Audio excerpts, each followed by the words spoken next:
The Vehl had a word for species like mine, and it did not translate into anything kind. The closest our linguists ever got was prey stock.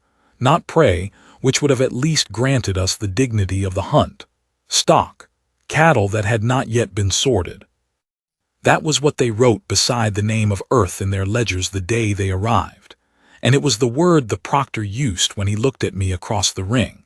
And it was the word I carried up the long white corridor of the proving halls on the morning I was supposed to die quietly and disappear from their records.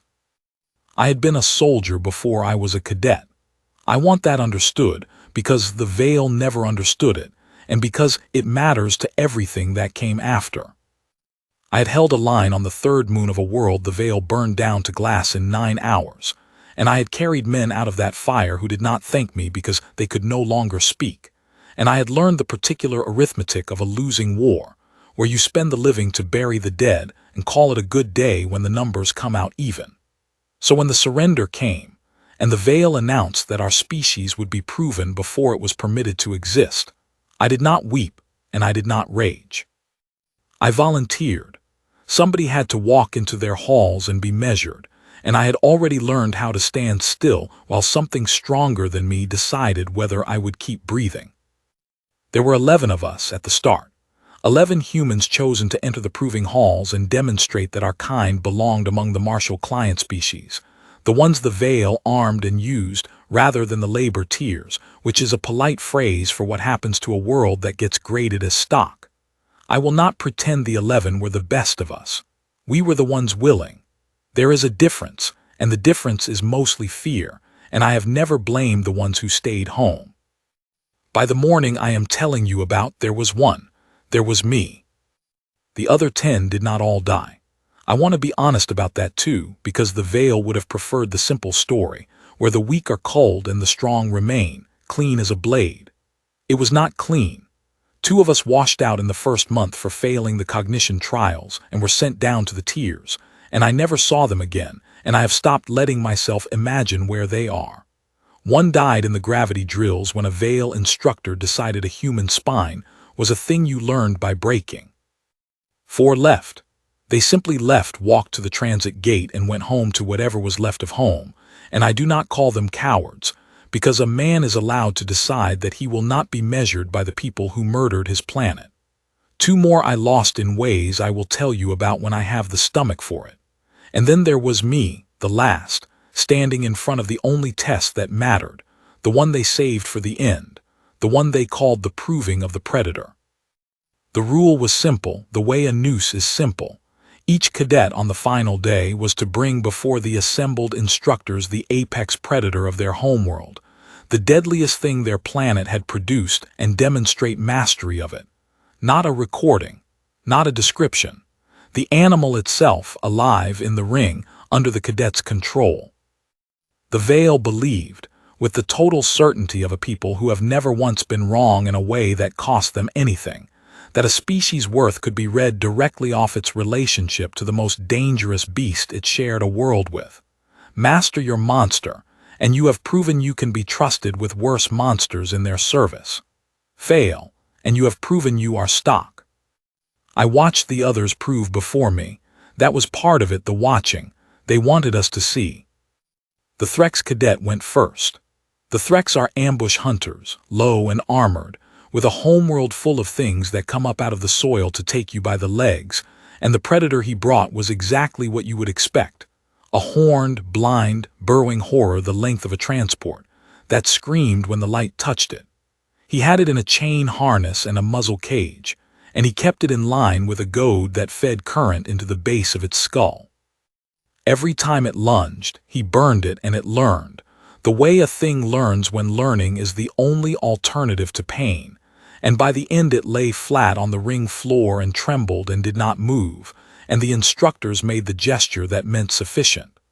The Threx had mastered his monster. He had broken it down to a flinch. The Unai cadet brought a pack thing, 6 bodies sharing 1 nervous system, and she controlled it with collars at each throat, and when 1 body disobeyed she punished all 6, so that the creature policed itself out of mutual agony. Sufficient. The Drennick cadet brought something I still see when I close my eyes. A thing of wet hide and too many mouths that they kept docile with a chemical drip running into its spine. And when the drip faltered for half a heartbeat, it took the cadet's arm off below the elbow before the goad handlers brought it back down. The galleries did not react. They marked the demonstration sufficient, and they marked the lost arm as the expected cost of mastery, and the Drennick walked out cradling the stump as if it were a thing to be proud of, and perhaps among the Drennick it was. I watched all of it from the cadet pen at the ring's edge, the last human in the program, and I felt the instructors watching me watch, gauging whether the prey stock had the stomach for what mastery required, and I kept my face still the way you keep your face still when a Vehl officer is deciding things about you, and I let them think what they wanted. They had decided long ago that we were soft. I saw no reason to correct them before I had to. That was the grind of it, the watching, month after month, the parade of broken apex things and the dry clicking of the galleries and the quiet certainty, in every plated row, that the human in the pen had nothing to bring that would matter. By the final week I had heard two instructors discuss, in front of me, in the flat translated voices that strip out everything but the words, whether it was worth the air to let me prove it all, or whether the cull was a formality best skipped. They settled on letting me prove. For the record, the one said, to be thorough, as if I were a box on a form. There were others. I will not list them all. They blur together now, the chains and the cages and the goads and the small electric cruelties, the parade of broken apex things dragged before the Vehl to prove that somewhere out there, on some other ruined world, another species had learned the only lesson the Vehl respected, which is that everything obeys if you heard it correctly. And here I should tell you about the collars, because the collars are the whole of it. The collars are the Vehl. The Vehl do not bond. I do not mean they are cold, the way a hard man is cold. I mean the wiring is not there. They are a many-jointed people, tall, plated, built like something assembled out of patience and knives, and they raise their young in tier creches where no parent is ever named, and they rule each other through a thing they wear at the base of the neck that they call the link, which is a collar, which feeds pain down the hierarchy from the ones above to the ones below. A Vehl obeys the Vehl above him because disobedience is agony, and he commands the Vehl below him because his command is their agony, and all the way up and all the way down it is collars, and that is their civilization, top to bottom, and it has conquered 400 worlds, and not one of those worlds taught them the thing they did not know. They cannot conceive of a creature that obeys without a collar. To a Vehl, an animal that comes when you call it, with no link at its throat and no goad at its skull, is not loyal.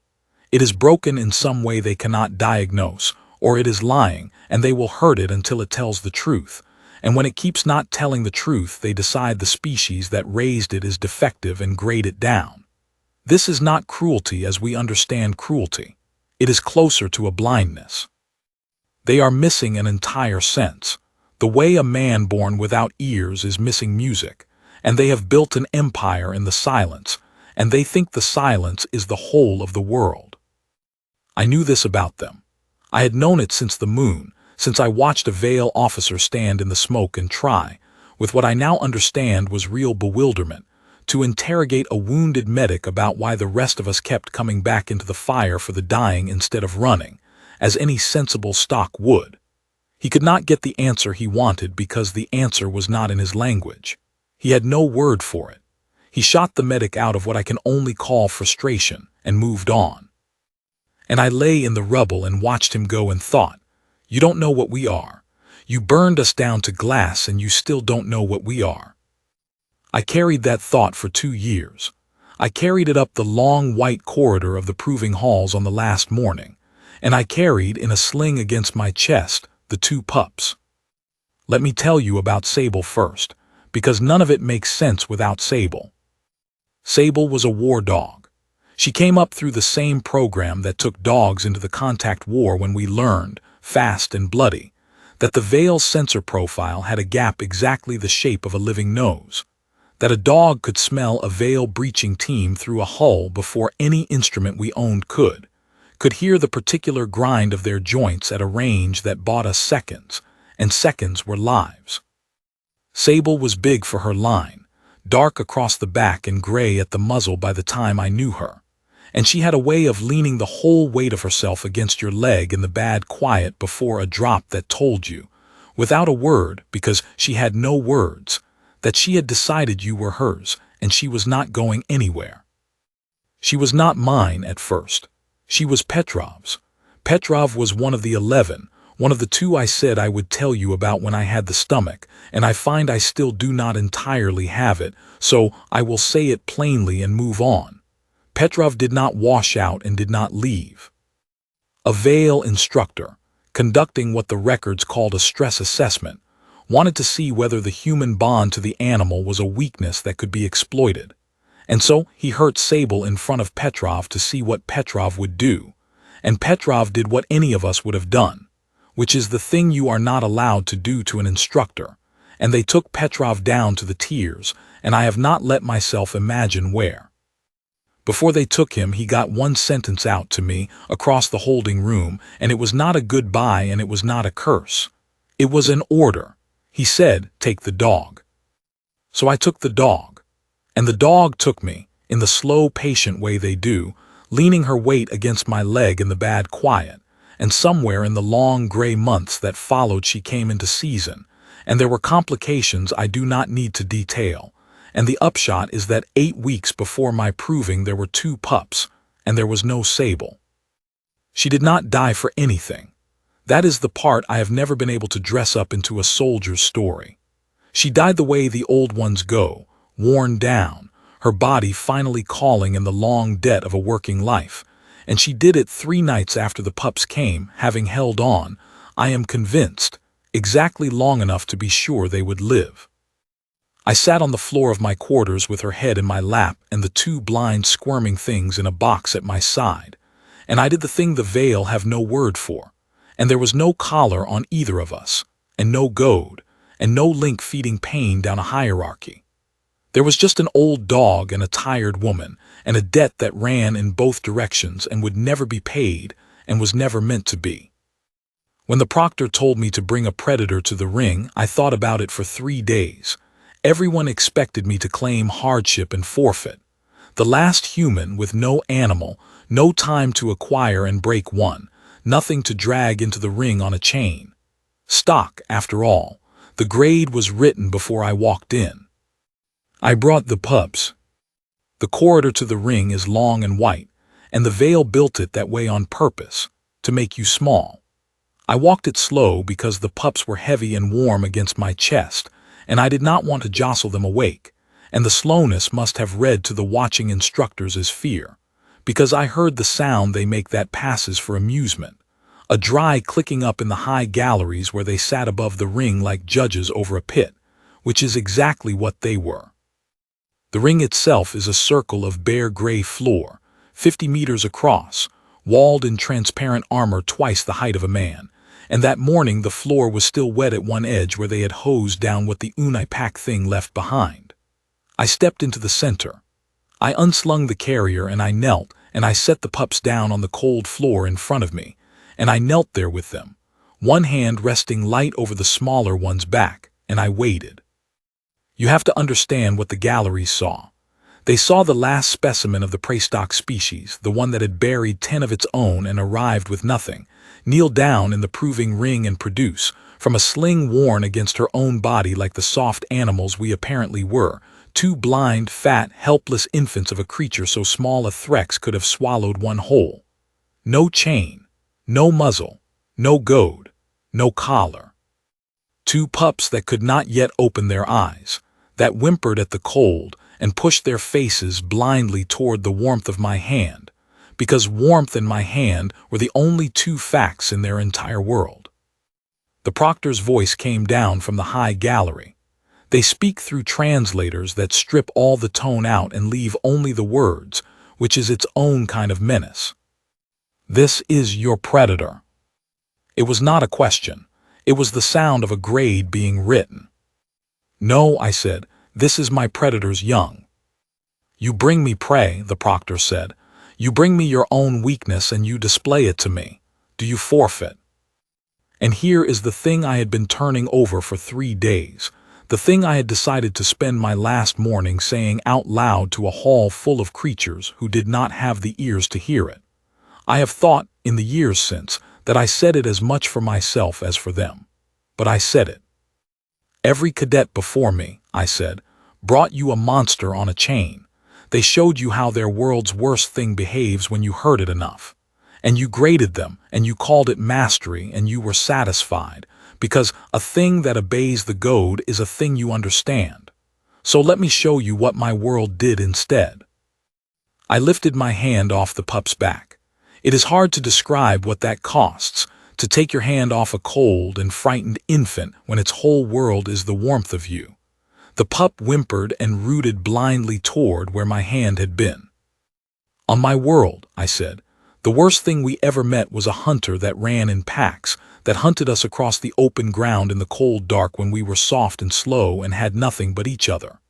It was faster than us and stronger than us, and it had teeth we did not have and a nose we could not match, and for a very long time it ate us. That was our monster, the deadliest thing our world produced, and it wanted us dead, and it nearly got its wish. The galleries were quiet now, not respectful, curious, the way you are curious about a thing that is taking an unexpectedly long time to die. We did not break it, I said. We did not chain it or muzzle it or burn it down to a flinch. We had no goads. We had nothing but fire and each other and the long patience of a species that does not know when to quit. So we sat at the edge of the dark, where the monster's young came creeping in out of hunger, and instead of killing them, we fed them. We gave the monster's children our warmth and our food and a place at the fire, and we raised them, generation after generation, and somewhere across 10,000 years of cold nights, the monster looked at us and decided, on its own, with nothing at its throat, that it was ours. I looked up at the gallery, at the long-plated silhouette of the proctor, and I said the part I had come to say. You make things obey by hurting them. We make things love us, and a creature that loves you will do what no creature on a chain has ever done. Now do you want to see the difference, or do you want to write your grade? I had expected him to write the grade. I will be honest. I had expected to lose, and to lose loudly, and to be sent down to the tears, having at least made the prey stock say its piece in the conqueror's own hall. What I had not expected, what I had not planned for and could not have planned for, was that the proctor would decide to take me up on it. Show me, he said. And then he did the thing that I have spent 2 years understanding was not malice, but blindness. The thing that nearly killed me, and that killed the only family I had left. The thing that finally taught the Vehl what they were missing in the only language they have ever fully understood. He opened the gate to the holding pens. The Threx's monster came out first. They had not put it back in deep storage. Why would they? The proving was nearly done. The apex predators were staged in the side pens for disposal, and the Threx's blind burrowing horror was still down there with the current goad fitted at the base of its skull, and the muzzle cage strapped over its jaws, lying in the dark where it had trembled itself into stillness. When the proctor opened the pen to show me, I think, what a real predator looked like beside my 2 blind infants, something went wrong with the goad. I have gone over it 100 times. The simplest answer is the true one. A thing that has been held in line only by pain the instant the pain fails, has nothing left in it but the pain it was holding back. The goad shorted, or the creature finally tore the cage, or both. It does not matter. What came out of that pen was 15 meters of blind, screaming, unbroken agony that had spent its entire captivity learning exactly one lesson, which was that everything that touched it wanted to hurt it. And it came up into the open ring with the muzzle cage hanging off it in pieces, and it went looking for something to make pay. The pups, of course. The smallest, warmest, weakest things in the ring. It could not see them, but it could smell them, and it turned its ruined head toward the place where they whimpered on the cold floor, and it came. I have been in a great many bad seconds. I want to tell you that I did something brave and clever, that the soldier in me took over and I had a plan. I did not have a plan.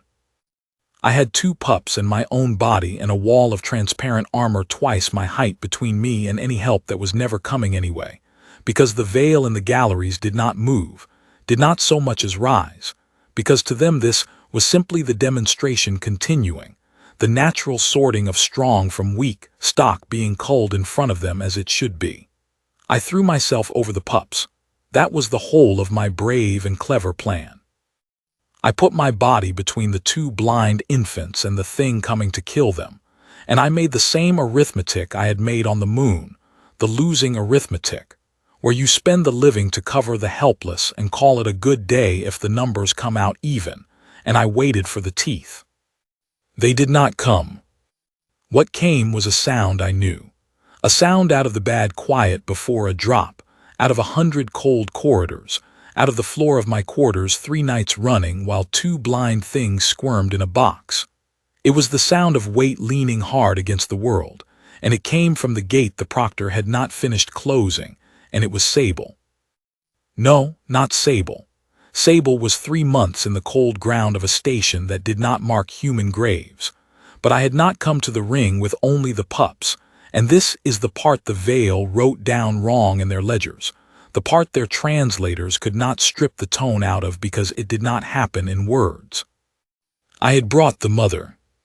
I need to go back. 8 weeks before the proving, when the pups came and Sable went down, there was a 3rd dog.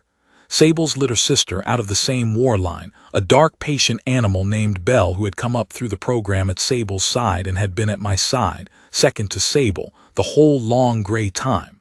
And when Sable died, Belle did the thing the Vehl have no word for. She took up the watch. She slept against the box where the pups whimpered. She leaned her weight against my leg in the bad quiet. She decided on her own, with nothing at her throat, that the 2 blind things and the tired woman were hers, and she was not going anywhere. I will tell you one thing about Belle from the gray months, because the Vehl never saw it, and it is the truest thing I know about her. There was a night, a few weeks after Sable, when I came back from a cognition trial half out of my mind, the kind of trial they ran on us to find the breaking point, and I sat on the floor of my quarters in the dark and did not move for a long time, the way you do not move when moving might let something out that you cannot put back. I did not call her. I had nothing in me to call her with. And Belle crossed the room in the dark and put her head under my hand, just put it there, lifted my dead hand with her own skull and set it on her own head and held still and waited and breathed until I came back from wherever I had gone. No collar made her do that. No goad. No command. She had simply decided that a tired woman sitting too still in the dark was a thing that needed mending, and she was the one to mend it, and she did. That is what I brought into the ring. The Vehl saw an unchained animal at heel and wrote nothing down. They had no column for it. And when I walked the long white corridor to the ring with the pups in a sling against my chest, Belle walked it 3 paces behind me, off the leash, off any leash, at heel because she had decided to be there. And the Vehl in the galleries had seen her and noted her and dismissed her, an unchained animal walking loose beside her handler, obviously broken, obviously a lie, not worth a line in the ledger. They had let me leave her at the gate. They thought the gate would hold her. There was no collar to hold her with. There never had been. That was the whole point, and they had built 400 years of empire without ever once learning to see it. Belle came through the gate the proctor had opened, low and dark and silent until she was not silent, and she did not go to me. She went between. She put herself in the closing space between the 2 blind pups and the blind screaming horror that wanted to make the world pay, and she met 15 meters of unbroken agony with 40 kilos of a thing that had chosen, freely, with nothing at its throat, to die exactly here if dying was what the job required. It was not a fight a war dog wins. I want to be clear about that, because the Vehl wrote it down afterward as if Belle had been the stronger animal, the better predator, the proof that human beasts simply outfought theirs, and that is the lie they could live with because it fit inside their language. It is not what happened. The Threx's monster was 20 times her size, and it was blind, and it was beyond pain, and there was no version of the next 30 seconds where Belle walked out of the ring. She knew it. I have to believe she knew it the way she knew everything in her body, in the lean of her weight against the world. And she went anyway, into a fight she could not win, because behind her there were two blind things that were hers and a tired woman that was hers, and that was the entire reason, and it was reason enough. She bought me 4 seconds. 4 seconds is a lifetime if you have spent enough lives to know the price of one. While Belle had the monster's whole ruined attention, while she tore at the soft places, a war dog is trained to find and bled it and turned it and made it forget for 4 whole seconds that there were softer, smaller things in the ring. While she did that and died doing it, I got the pups up off the floor and into the sling and my body around all of it and my back to the wall, and I got the goad. The current goad, the Threxes, knocked loose and skittering across the floor when the monster threw the cage. I had it in my hand when Belle went down. I had watched the Threx use it for 3 days. I knew exactly where on the base of the skull the lesson goes in. I did not master that monster. I do not want anyone telling the story that way either.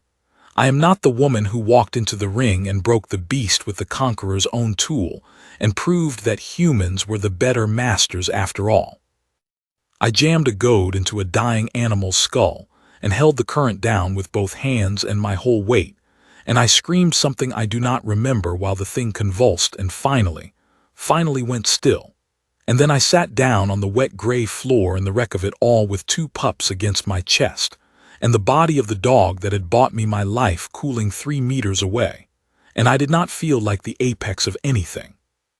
I felt like what I was, which is a soft, slow animal that survived one more cold night because something faster and braver than me decided I was worth dying for.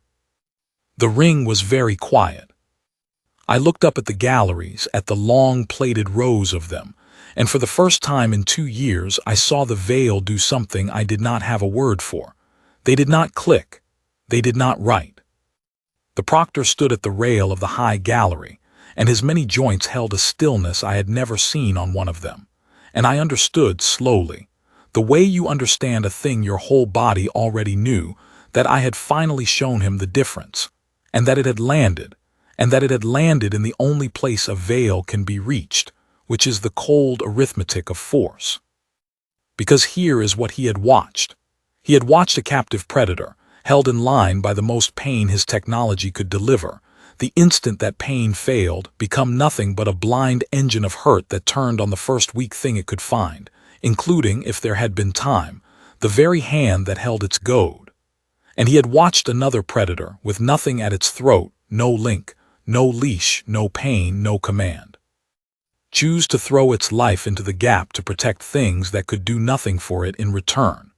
He had watched the collar fail, and he had watched the bond hold, in the same 30 seconds in the same ring, and he was a creature who had built an empire on the absolute certainty that the collar was the only thing in the universe that made a beast reliable. I did not have to explain it. That was the mercy of doing it instead of saying it. I had told them with my hands, in the only grammar they could not mistranslate. You make weapons that turn on you the moment your grip slips. We make weapons that hold the line when we are already dead. Now grade us. The proctor's voice came down, stripped of tone, and it said one word, and the word was not sufficient, which is the word they gave the others. The word was dangerous. I have learned since that it was the highest grade in their system, and that it is not given to client species, the ones they arm and use. It is the grade they give to the few species in 400 years they have decided it is wiser to leave alone than to provoke. We were not graded predator fit. We were graded as a thing the Vehl would prefer not to corner. I am told the relevant ledger entry beside the name of Earth no longer reads prestock. I am told it reads something their language had to be stretched to hold, and that the nearest translation our linguists can manage is the ones who arm their food. They let humanity alone after that. Not out of respect. I do not think the Vehl are built for respect any more than they are built for love. Out of the cold arithmetic, that is the only thing they have, which finally, after the moon and the glass and the 10 of us buried in their halls, returned a number they did not like. We were not strong. We were never strong. We were the soft, slow animals that had spent 10,000 cold nights making the monsters love us.